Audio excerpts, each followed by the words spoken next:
पंढरपूरच्या आषाढी वारीमध्ये शासनाच्या वतीनं वारकऱ्यांना सर्व सेवा सुविधा पुरवल्या जातात।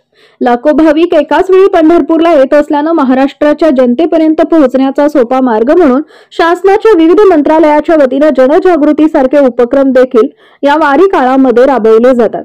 मदत व पुनर्वसन मंत्री मकरंद पाटील यांच्या संकल्पनेतून देखील पंढरपूरच्या वारीमध्ये मदत व पुनर्वसन मंत्रालयाच्या वतीनं जनजागृती मोहीम राबवण्यात आली।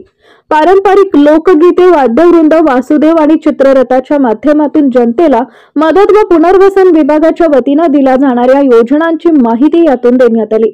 त्यामुळे वारकऱ्यांनी समाधान व्यक्त करून मदत व पुनर्वसन मंत्री मकरंद पाटील तसेच राज्यमंत्री आशिष जयस्वाल यांचं अभिनंदन केलं। ताज्या घडामोडी जाणून घेण्यासाठी शिवशाही न्यूज यूट्यूब चॅनलला सबस्क्राइब करा। आपण हा व्हिडिओ फेसबुकवर पाहत असाल तर फेसबुक पेज फॉलो करा आणि शिवशाही न्यूज.com या आपल्या वेबसाईटलाही भेट द्या।